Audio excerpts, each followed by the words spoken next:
Hi, എല്ലാവർക്കും സുഖമെന്ന് വിശ്വസിക്കുന്നു. ഇന്ന് വീണ്ടും മറ്റൊരു വീഡിയോയിലൂടെയാണ്. ഇപ്പോൾ ഞാനിങ്ങനെ യൂട്യൂബിലൂടെയൊക്കെ ഇങ്ങനെ സ്ക്രോൾ ചെയ്ത് പോകുമ്പോൾ ഞാൻ ഇന്നൊരു വീഡിയോ കാണുകയുണ്ടായി. ഒരു ഡോക്ടറുടെ വീഡിയോ ആണ്. അതായത് പല്ല് വെളുപ്പിക്കാനുള്ള ടിപ്സുകൾ എന്നാണ് ആ ഒരു വീഡിയോ ഉദ്ദേശിക്കുന്നത്. 3 ടിപ്സുകളാണ് അദ്ദേഹം ആ വീഡിയോയിലൂടെ പറയുന്നത്. ആ ടിപ്സുകൾ നിങ്ങൾക്ക് ഞാനങ്ങ് പറഞ്ഞു തരികയാണ്. ഓക്കെ, അപ്പം ചോദിക്കുക എന്തുകൊണ്ടാണ് ഡോക്ടർക്ക് സ്വന്തമായിട്ടൊന്നും പറയാനില്ല, വേറൊരു ഡോക്ടറുടെ ടിപ്സാണോ എടുത്തു പറയുന്നത്? എന്തുകൊണ്ട് ഞാൻ പറഞ്ഞു എന്നുള്ളത് ഈ വീഡിയോ പൂർണ്ണമായിട്ടും കാണുമ്പോൾ നിങ്ങൾക്ക് മനസ്സിലാവും. പറഞ്ഞതൊരു ഡോക്ടറാണ്. പിന്നെ ഞാൻ പറഞ്ഞോട്ടെ, നമ്മൾ ഒരു കാര്യം മാത്രം ഞാൻ ഈ വിഷയത്തിൽ നിന്ന് മാറ്റി പറയുകയാണ്. അതായത് ഇപ്പോൾ എനിക്ക് ആ ഡോക്ടറോടാണെങ്കിലും എല്ലാവരോടാണെങ്കിലും പറയാനുള്ള കാര്യം, നമ്മുടെ പേരിന് മുമ്പിലുള്ള ഒരു ഡോക്ടർ, ഒരു DRന് സമൂഹം കൊടുക്കുന്ന ഒരു വാല്യൂ ഉണ്ട്. നമ്മൾ പറയുന്ന പല കാര്യങ്ങളും, എസ്പെഷ്യലി നമ്മൾ ആരോഗ്യം സംബന്ധിച്ച് എന്ത് പറഞ്ഞാലും, അതൊരു മരുന്നിനെ കുറിച്ചായിക്കോട്ടെ, അല്ലെങ്കിൽ ഒരു അസുഖത്തെ കുറിച്ചായിക്കോട്ടെ, ഒരു ട്രീറ്റ്മെന്റിനെ കുറിച്ചായിക്കോട്ടെ, നമ്മൾ പറയുന്ന കാര്യങ്ങൾ മറ്റ് ജനറൽ ഒരു സൊസൈറ്റിയിലുള്ള ആളുകൾ പറയുന്നതിനേക്കാളും നമ്മുടെ മനുഷ്യർ അല്ലെങ്കിൽ മനുഷ്യന്മാർ കൂടുതൽ വിശ്വസിക്കുന്നുണ്ട്. നമ്മൾ ട്രസ്റ്റ് ചെയ്യുന്ന ഒരു കൂട്ടം ആളുകളുണ്ട്. നിങ്ങൾ പറയുന്നതാണ് ശരി, നിങ്ങൾ ഡോക്ടറാണ്, അങ്ങനെ ഒരു രീതിയിൽ വിശ്വസിക്കുന്ന ഒരു കൂട്ടം ആളുകളുണ്ട്. അപ്പോൾ നമ്മൾ പറയുന്ന എല്ലാ വാക്കുകളിലും നമ്മൾ കുറച്ചൊക്കെ നമ്മൾ അതിനെപ്പറ്റി ഒന്ന് റിസർച്ച് ചെയ്യണം. അതിനെപ്പറ്റി ആധികാരികമായിട്ട് അറിയാവുന്ന ആളുകളിലോട്ടോ, അല്ലെങ്കിൽ നിങ്ങൾക്ക് ചോദിക്കാൻ മടിയാണെന്നുണ്ടെങ്കിൽ ഒരുപാട് സ്റ്റഡീസും ജേർണൽസും ഒക്കെ ഉണ്ട്.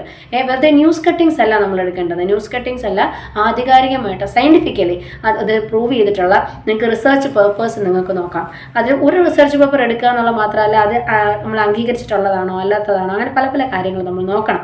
അപ്പം അങ്ങനെയൊക്കെ കാര്യങ്ങളൊക്കെ ചെയ്ത് കഴിയുമ്പോൾ നമുക്ക് കറക്റ്റായിട്ട് ഒരു എന്താ പറയുക, ഒരു ഡൈവേർഷൻ ഇല്ലാതെ ആളുകളെ കറക്റ്റ് രീതിയിലോട്ട് നമുക്ക് ഗൈഡ് ചെയ്യാൻ പറ്റും. ഇനി അദ്ദേഹം പറഞ്ഞ ടിപ്സുകൾ ഞാൻ പറയാം. പിന്നെ ചിലതൊക്കെ നിങ്ങൾ അദ്ദേഹത്തിൻ്റെ വീഡിയോ കണ്ടിട്ടുണ്ടാവും. വളരെ ഫേമസ് ആയിട്ടുള്ള ഒരു യൂട്യൂബറാണ് കേട്ടോ.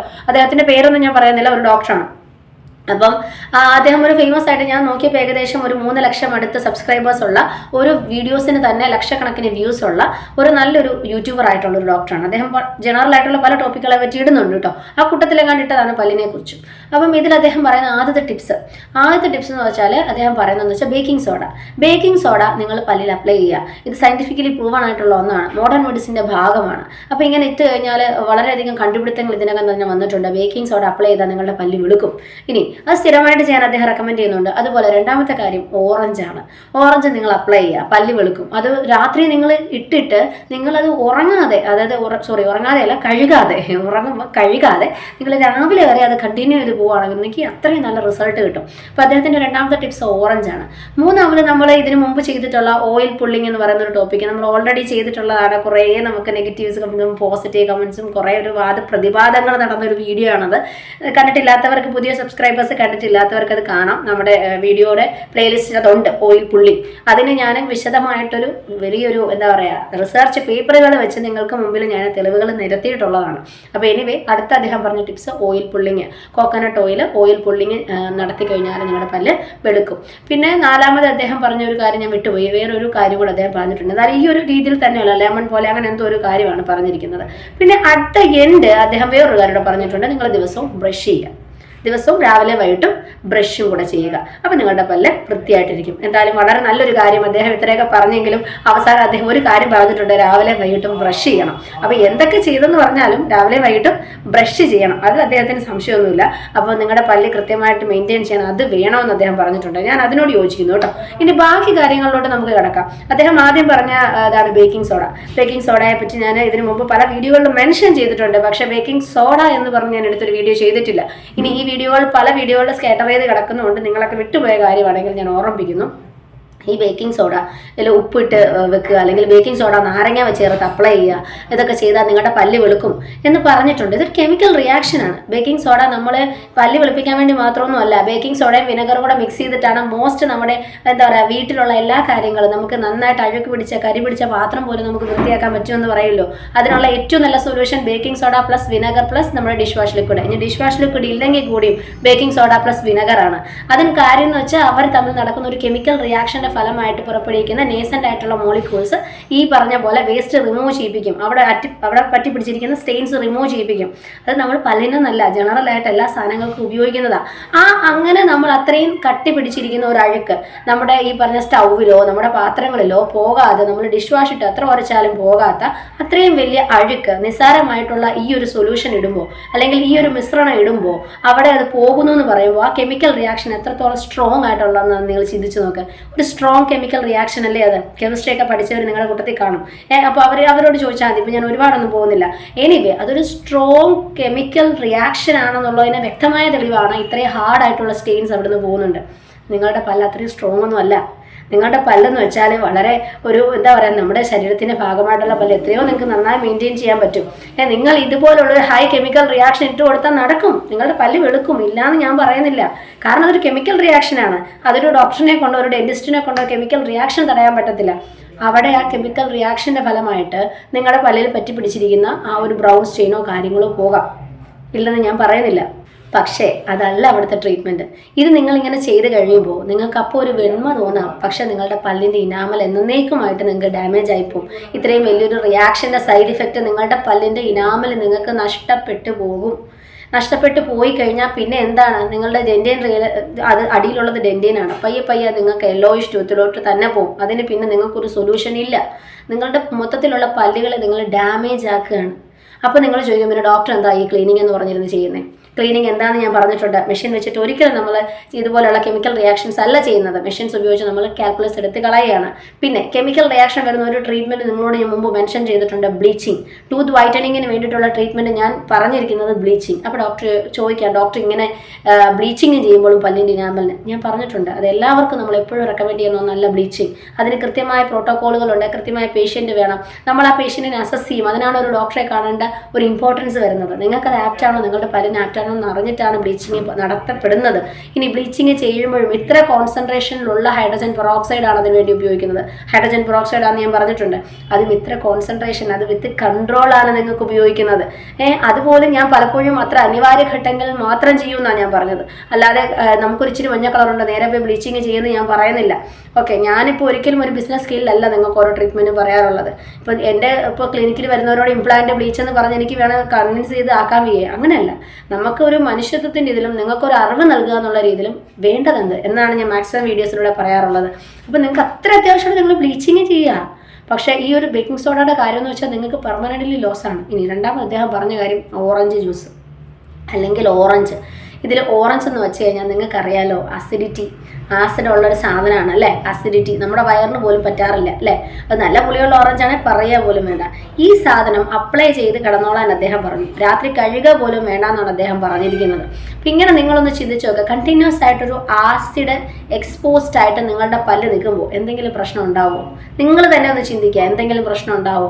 എന്തുകൊണ്ടാണ് ചില ആളുകൾക്ക്, നമ്മൾ സ്ഥിരമായിട്ട് പെപ്സി അല്ലെങ്കിൽ കോള കുടിക്കുന്ന ആളുകളുടെ പല്ലുകൾ, മോണയും പല്ലും ചേരുന്ന ആ ഒരു ഏരിയകളിലൊക്കെ ഇറോഷൻസ് അല്ലെങ്കിൽ ചെറിയ ചെറിയ വെട്ട് തേയ്മാനങ്ങൾ കണ്ടുവരാറുണ്ട്. അവർക്കൊരു സമയം കഴിയുമ്പോൾ സെൻസിറ്റിവിറ്റി ഫീൽ ചെയ്യാറുണ്ട്. ഈ സെൻസിറ്റിവിറ്റി ആയി ആളുകൾ എത്തുമ്പോൾ പല ആളുകളിലും ഇറോഷൻ എന്ന് പറയുന്ന ഒരു കണ്ടീഷൻ കാണാറുണ്ട്. അതായത് ഇറോഷൻ എന്ന് വെച്ചാൽ തേയ്മാനമാണ്. എന്തുകൊണ്ടുള്ള തേയ്മാനം? ആസിഡ് ഡ്രിങ്ക്സ്, ആസിഡ് അറ്റാക്സ് മൂലമുണ്ടാകുന്ന ഈ ഇനാമൽ ലോസിനെയാണ് നമ്മൾ ഇറോഷൻ എന്ന് പറയുന്നത്. അപ്പം ആസിഡ് നമ്മുടെ വായിൽ അധികം വരുന്നത് കൊള്ളില്ല. ഇപ്പം നമുക്ക് ആസിഡ് റിഫ്ലക്സ് ഉള്ള ആളുകൾക്കും പലപ്പോഴും പല്ലുകൾക്ക് കംപ്ലൈൻറ്റ് വരാറുണ്ട്. കാരണം അവരുടെ വയറിലുള്ള ആസിഡ് അതിങ്ങനെ വായിലോട്ട് റിഫ്ലക്സ് ചെയ്തിടക്കി വരുന്ന ആളുകളുടെ പല്ലുകളിൽ കൂടുതൽ പ്രശ്നങ്ങൾ കാണാറുണ്ട്. ആസിഡ് ഒരു പരിധി കൂടുതൽ പല്ലിലോട്ട് വരുന്നത് ചീത്തയാണ്. ഓക്കെ, ഇത് നാച്ചുറലി സംഭവിക്കുന്ന പൊട്ടേന്ന് വെക്കാം. അപ്പം നമ്മൾ ഒരു കുഴപ്പമില്ലാത്ത പല്ലിൽ നമ്മളായിട്ട് കൊടുക്കുക. സ്ഥിരം വെച്ചോളാൻ അദ്ദേഹം പറയുന്നത്. സ്ഥിരം വെച്ചാൽ അത്രയും നല്ലതാണെന്നാണ് പറയുന്നത്. നല്ലതാ, പല്ല് വെളുക്കുമെന്നേ. പക്ഷേ പല്ലും പോകുമെന്ന് മാത്രമേ ഉള്ളൂ. നിങ്ങളുടെ പല്ല് വെളുത്ത്, പക്ഷേ നിങ്ങളുടെ പല്ലും ആ വഴിക്കങ്ങ് പോകും കേട്ടോ. ഇനി അതുപോലെ തന്നെ മൂന്നാമത് എന്തായിരുന്നു പറഞ്ഞാൽ ഞാൻ മറന്നുപോയി. ഈ പറഞ്ഞ ഓറഞ്ച് ജ്യൂസിൻ്റെ കാര്യം പറഞ്ഞു, അതുപോലെ തന്നെ ബേക്കിംഗ് സോഡയുടെ കാര്യം, പിന്നെ അദ്ദേഹം പറഞ്ഞത് ഓയിൽ പുള്ളിങ്. അത് ഞാൻ ഇനി വിശദീകരിക്കുന്നില്ല, കാരണം ഇനി അതിനെപ്പറ്റി പറയാൻ നിന്ന് കഴിഞ്ഞാൽ തീരത്തില്ല. ഓയിൽ പുള്ളിങ്ങിൻ്റെ കാര്യം ഒരുപാടുണ്ട്. എനിവേ ഞാനത് റെക്കമെൻഡ് ചെയ്യുന്നില്ല. അത് ഞാൻ ഓപ്പണായിട്ട് തന്നെ പറഞ്ഞേക്കാം. എന്തുകൊണ്ട് റെക്കമെൻഡ് ചെയ്യുന്നില്ല എന്ന് നിങ്ങൾക്ക് ആർക്കെങ്കിലും അറിയാൻ ആഗ്രഹം ഉണ്ടെങ്കിൽ ഓയിൽ പുള്ളിങ്ങിൻ്റെ വീഡിയോ നമ്മുടെ പ്ലേലിസ്റ്റിലുണ്ട്, നിങ്ങൾക്ക് കാണാം. നിങ്ങൾക്ക് താല്പര്യം ഉണ്ടെങ്കിൽ അത് ചെയ്യാം. ഇല്ലെന്നൊന്നും ഞാൻ ചെയ്യണ്ടെന്ന് ഞാൻ പറയുന്നില്ല. ഞാൻ എൻ്റെ ഒപ്പീനിയനും എൻ്റെ ഒരു റിസർച്ച് റിസൾട്ടും മാത്രമാണ് അതിൽ പറഞ്ഞിട്ടുള്ളത്. അദ്ദേഹം ലാസ്റ്റ് പറഞ്ഞ കാര്യം, രാവിലെയും വൈകിട്ടും പല്ല് തേക്കുക. അതിനോട് ഞാൻ യോജിക്കുന്നു. എനിക്കും അതേ പറയാനുള്ളൂ. രാവിലെയും വൈകിട്ട് നിങ്ങൾ ബ്രഷ് ചെയ്യുക. നിങ്ങൾ രാവിലെയും വൈകിട്ട് പറ്റുന്നിടത്തോളം നിങ്ങൾ പറ്റുമ്പോഴൊക്കെ ഫ്ലോസ് ചെയ്യുക. ആഴ്ചയിൽ ഒരിക്കലെങ്കിലും നിങ്ങൾ മൗത്ത് വാഷസ് ഉപയോഗിക്കുക. ഇതൊക്കെ നിങ്ങൾ ചെയ്യാൻ ശ്രമിക്കുക. ഇനി ഇത് കഴിഞ്ഞിട്ട് പല്ലിൻ്റെ ഒരു കളർ നിങ്ങൾക്ക് ഒരുപാട് വ്യത്യാസം തോന്നുന്നുണ്ട്, യെല്ലോയിഷ് സ്റ്റെയിൻസ് കൂടുന്നുണ്ട്, ബ്രൗൺ സ്റ്റെയിൻസ് വരുന്നുണ്ട്. നിങ്ങൾ ഒരു ഡെന്റിസ്റ്റിനെ പോയി കാണുക. അദ്ദേഹത്തിന് കൊടുക്കേണ്ട കൺസൾട്ടേഷൻ ഫീസ് തൽക്കാലം നിങ്ങൾ ലാഭിക്കാൻ നിൽക്കാതിരിക്കുക. നിങ്ങൾക്ക് എന്തുകൊണ്ട് സ്റ്റെയിൻസ് വരുന്നു എന്നറിയലാണ് അവിടുത്തെ പ്രധാനം. നമ്മൾ പല്ലിലെ കറ എന്ന് പറഞ്ഞൊരു ടോപ്പിക്കിനെ സംബന്ധിച്ച് 2-3 വീഡിയോസ് ചെയ്തിട്ടുണ്ട്. നിങ്ങൾ സമയം കിട്ടുമ്പോൾ നിങ്ങൾക്ക് താല്പര്യമുള്ളവർ ആ വീഡിയോസ് ഒന്ന് കാണുക. അതിൽ പറഞ്ഞിരിക്കുന്നത് നമ്മൾ ടിപ്സുകളല്ല, ഇതിന് ഉള്ള കാരണങ്ങളാണ്. ഈ പറഞ്ഞ കാരണങ്ങളിൽ ഏതാണ് നിങ്ങളുടെ ലൈഫുമായിട്ട് ചേർന്ന് പോകുന്നത്, ആ കാരണം എലിമിനേറ്റ് ചെയ്യുക. നിങ്ങളുടെ പ്രശ്നം പകുതി അവിടെ പരിഹരിക്കപ്പെടും. ഇനി വന്ന് പെട്ടിട്ടുള്ള സ്റ്റെയിൻ അല്ലെങ്കിൽ കറ കളയാനുള്ള മാർഗ്ഗങ്ങൾ ഞാൻ മുമ്പ് പറഞ്ഞിട്ടുണ്ട്. ബ്ലീച്ചിങ് ട്രീറ്റ്മെൻറ്റ് ഉണ്ട്, ഡെൻ്റൽ സ്കെയിലിംഗ് ഉണ്ട്, അല്ലെങ്കിൽ ടൂത്ത് വൈറ്റനിങ് ട്രീറ്റ്മെൻറ്റുകൾ അവൈലബിൾ ആണ്. അപ്പോൾ ഇതുപോലുള്ള കാര്യങ്ങളിലോട്ട് നിങ്ങൾ പോവുക ചെയ്യേണ്ടത്. അങ്ങനെ ഒരു കറക്റ്റായിട്ട് എന്താണ് ട്രീറ്റ്മെൻറ്റ് അത് ചെയ്യുക. അല്ലാതെ നിങ്ങളിപ്പം നിങ്ങൾക്കൊരു പല്ലിനെ പറ്റി അറിയണമെന്നുണ്ടെങ്കിൽ നമ്മൾ ആരെയും മോശപ്പെടുത്തിയും പറയാൻ പാടില്ല, ആരെയും നമ്മൾ പൊക്കിയും പറയാനില്ല. പക്ഷേ അതാത് പ്രൊഫഷനുകളിൽ ഡിഗ്രി എടുത്തിട്ടുള്ളവർ എന്ത് പറഞ്ഞാലും മറ്റുള്ളവരെക്കാളും കുറച്ചുകൂടെ അതിൻ്റെ അനാറ്റമിയും ആ പല്ലിൻ്റെ ഘടനയും കാര്യങ്ങളും ഒക്കെ അറിഞ്ഞവരായിരിക്കും. ഇപ്പം തലയെ പറ്റി അല്ലെങ്കിൽ കാലിനെ പറ്റി പഠിക്കുന്ന, ഓർത്തോ പഠിക്കുന്ന, എല്ലുകളെ പറ്റി പഠിക്കുന്ന ആളുകൾ അതിൽ സ്പെഷ്യലിസ്റ്റ് ആയിരിക്കും കേട്ടോ. എന്ന് പറഞ്ഞ പോലെ നമ്മൾ ഡെന്റിസ്റ്റുമാരെ എന്ന് പറയുമ്പോൾ ഒരു കൂട്ടം ആളുകൾ നമ്മൾ മോഡേൺ മെഡിസിൻ്റെ ഭാഗം തന്നെ. അപ്പം അതിൽ അദ്ദേഹം മോഡേൺ മെഡിസിൻ്റെ ഭാഗമല്ലെന്ന് എന്തൊക്കെയോ പറയുന്നുണ്ട്. എനിക്ക് കുറച്ചൊക്കെ എനിക്ക് കണ്ടു. ഞാൻ പകുതി എത്തിക്കഴിഞ്ഞപ്പോഴത്തേക്ക് ഞാൻ കുറേ കമൻറ്റ്സ് കണ്ടപ്പോൾ അതിൽ എന്നെ പോലെ തന്നെ പ്രതികരിച്ച് ഒരുപാട് ഡെന്റിസ്റ്റുമാരും ഉണ്ട്, അല്ലാതെ കുറേ പേര് അദ്ദേഹത്തിനെതിരെ നെഗറ്റീവ് കമൻറ്റ്സ് പറഞ്ഞവരുണ്ട്. എന്നാലും ഞാനത് കണ്ടപ്പോഴത്തേക്ക് അതിൽ പലതിലും അദ്ദേഹം എന്താ പറയാൻ ഉദ്ദേശിച്ചതെന്ന് എനിക്ക് മനസ്സിലായില്ല. എനിവേ നമ്മളൊരു മോഡേൺ മെഡിസിൻ്റെ ഭാഗമാണ്. അലോപ്പത്തിക് മെഡിസിൻ്റെ അണ്ടറിൽ തന്നെ വരുന്ന അലോപ്പത്തിക് മെഡിസിൻ സ്പെഷ്യൽ ഡിഗ്രി തന്നെയാണ് ഡെന്റിസ്ട്രി എന്ന് പറയുന്നത്.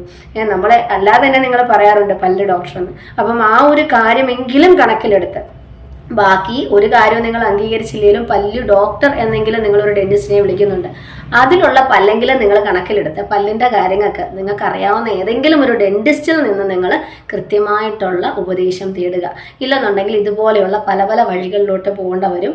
അത് നിങ്ങൾക്ക് തന്നെയാണ് ദോഷം വരുന്നത്. ഇത് ചെയ്തു, ഇത് കഴിഞ്ഞ് പല്ലിന് കേടായി, പിന്നെ നിങ്ങളൊരു ഡെന്റിസ്റ്റിൻ്റെ അടുത്ത് വന്നിട്ട് കാര്യമില്ല. അതുണ്ടാകാതെ സൂക്ഷിക്കുക. ഓക്കെ, അപ്പം ഇതുപോലുള്ള കാര്യങ്ങൾ ശ്രദ്ധിക്കുക. പല പല വീഡിയോസുകൾ വരുന്നുണ്ടാവും. കാണുന്നതിന് മുമ്പ് അതിൻ്റെ ആധികാരികത ഫസ്റ്റ് നിങ്ങൾ ചെക്ക് ചെയ്യുക. ഇത് പറയാൻ അർഹതയുള്ള ആളാണോ അല്ലെങ്കിൽ പറഞ്ഞിട്ട് ഓക്കെ ആണോ, പറയുന്നതിൽ എന്തെങ്കിലും കുഴപ്പമുണ്ടോ, ഒരു സെക്കൻഡ് ഒപ്പീനിയനും കൂടെ എടുക്കുന്നത് നിങ്ങൾക്ക് എപ്പോഴും നല്ലതാണ്. പ്രാവർത്തികമാക്കുന്നതിന് മുമ്പ് പ്രാവർത്തികമാക്കുന്നതിന് മുമ്പ് നിങ്ങൾക്ക് ഒരു സെക്കൻഡ് ഒപ്പീനിയനും കൂടെ എടുക്കുന്നത് എപ്പോഴും നല്ലതാണ്. ഈ ഒരു കാര്യത്തിൽ നിന്നല്ല, എല്ലാ കാര്യങ്ങളിലും ഇവൻ ഞാൻ നൽകുന്ന ടിപ്സുകളാണെങ്കിൽ കൂടിയും നിങ്ങൾക്കൊരു സെക്കൻഡ് ഒപ്പീനിയൻ എടുത്തിട്ട് മാത്രം പ്രാവർത്തികമാക്കാൻ എപ്പോഴും ശ്രദ്ധിക്കുക. കാരണം തെറ്റുകൾ ആർക്ക് വേണമെങ്കിലും വരാം. വീഡിയോ എല്ലാവർക്കും ഉപകാരപ്രദമായി എന്ന് തന്നെ വിചാരിക്കുന്നു. വീണ്ടും മറ്റൊരു വീഡിയോയിലൂടെ കാണാൻ വരെ ബൈ.